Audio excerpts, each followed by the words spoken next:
아들의 편지. 노자규.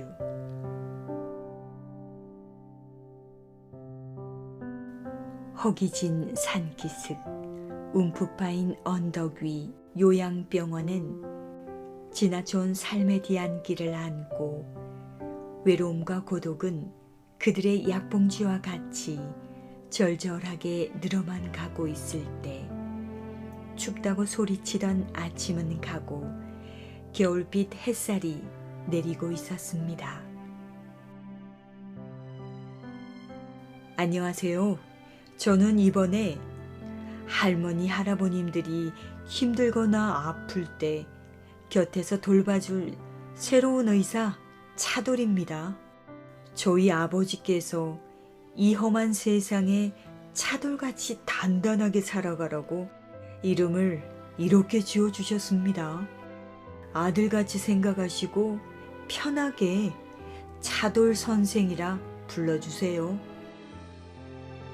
저녁놀이 쓰러진 자리에 지난날 희비와 애한을 그림자처럼 끌고 다니며 산책하거나 운동을 하면서 보내고 있는 사람들 틈으로 말없이 병실에 앉아 손때 묻은 낡고 헤어진 아들 사진만 이리저리 매만지고 계신 울보 할머니에게 다가간 차돌 선생은 할머니, 같이 어울려 노시지 않고요.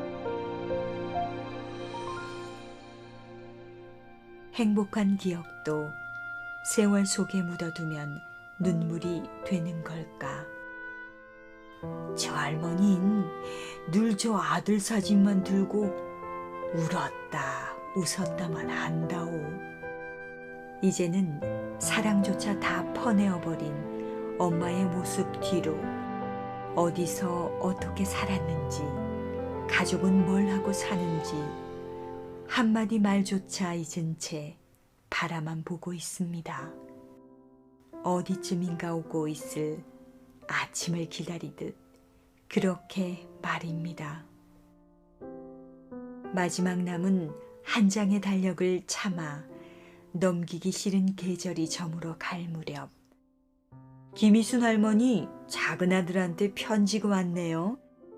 오봉팔 할아버지는 미국에 있는 손녀한테 큰 소포가 왔어요. 할머니 할아버지들 앞으로 오매불망 기다리던 아들과 손자 손녀들의 편지나 선물들이 나누어질 때도 그 흔한 안부조차 묻고 가는 이가 없었기에 혼자서 황망한 가슴에 쓰러져 오는 마음을 달래고는 슬며시 뒷짐지고 걸어가는 걸음마다 허탈함도 그림자되어 따라가고 있었습니다. 그러던 어느 날 울보 할머니에게도 편지가 도착했다며 차돌 선생이 반가운 듯 뛰어들어와서는 할머니, 아드님한테서 편지가 왔어요. 편지를 차마 열어보지 못한 채 가슴에 꼭 품고는 일생을 물처럼 살아오셨는지 눈물만 흘리고 있는 울보 할머니에게 뭐라 적었는지 싸게 읽어보더라고. 자식 사랑은 엄마가 가진 제일 강한 그리움이었을까요? 한참을 말없이 읽어가던 할머니는 눈가에 눈물이 마를 새가 없이 그렇게 한참을 눈물 짓다 그 편지를 꼭 가슴에 품어 안은 채 물어린 두 눈을 감고서 잠들어 있는 걸 보니 엄마의 가슴은 참 작은 것들로 이루어져 있나 봅니다. 하늘엔 무더기로 뜬 별 사이로 내리는 눈도 시를 쓰는 걸까?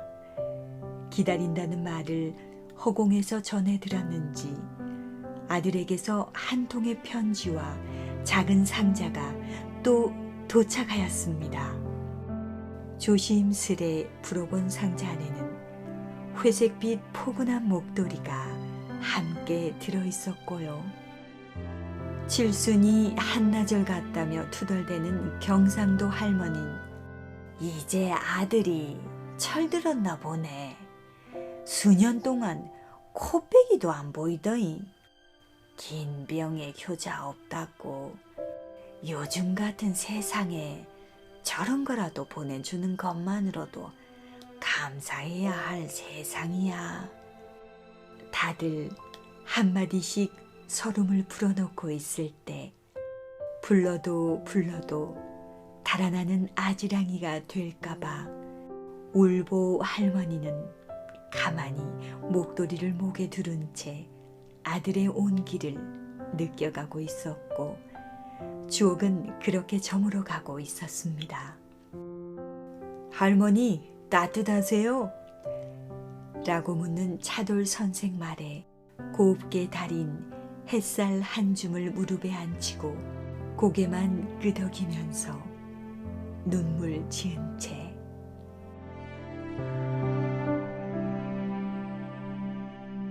그렇게 5년의 세월이 더 흐르는 동안 아들은 한 번도 찾아온 적은 없었지만 단비 같은 64번의 편지와 작은 마음의 선물들을 보내어왔고, 울보 할머니는 아들에게 온 편지를 머리맡 조그만 상자에 넣어놓고는 해가 뜨면 읽어보고 해가 지면 흘린 눈물과 함께 넣어두고 있었습니다. 가면 다시 오지 못할 북망산 하늘을 올려다보면서 말이죠. 차돌 선생, 내 아들 해줘서 행복하고 가슴 따뜻했다오. 20년 전 하늘나라로 먼저 간 아들을 이젠 만날 수 있게 되었구려. 라며 우리의 시작과 끝에는 언제나 가족이 있다는 말을 남긴 채 울보 할머니는 새벽녘 하늘에서 떨어지는 이름 없는 별똥별 따라 손에 편지 한 장을 꼭 쥔 채 하늘나라로 다시 오지 못할 여행을 떠나고 계셨습니다.